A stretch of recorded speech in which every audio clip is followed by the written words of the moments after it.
শূন্য বর্জ্য এবং শূন্য কার্বনের উপর ভিত্তি করে একটি নতুন জীবনধারা তৈরির পরামর্শ দিয়েছেন অন্তর্বর্তীকালীন সরকারের প্রধান উপদেষ্টা doctor Mohammad Yunus.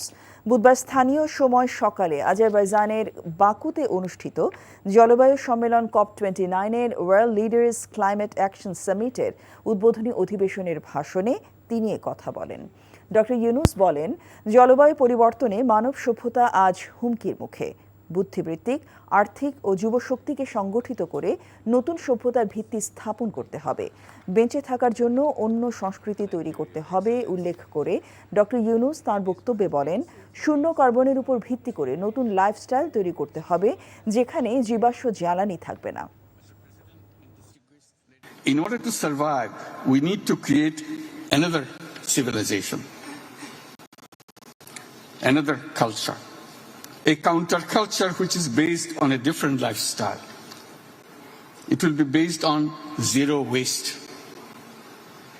It will limit consumption to essential needs, leaving no residual waste. This lifestyle will also be based on zero carbon, no fossil fuel, only renewables. This will be an economy based primarily on zero personal profit. All that is on social businesses.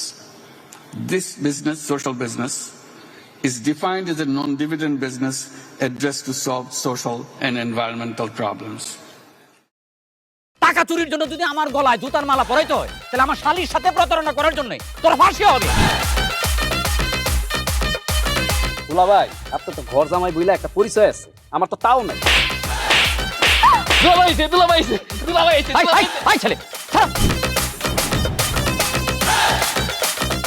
রাজনৈতিক ফ্যামিলির মেয়ে হয়ে ওই কাজ করবে। যারে পাবো আরে পিটাবো, রক্তের নেশায় ধরতে, রক্তের নেশায়, কাঁচা রক্তের নেশায় ধরতে। তোমার এই পলিটিক্স আমার বাম পকেটে থাকে। তোর বউরে ঝামেলা পাকাই। এই বেটা, আমি তখন বিয়ে করিনি। দুইটার আমি গুলি করে মারু। মাসুদরা কোনোদিন ভালো হয় না।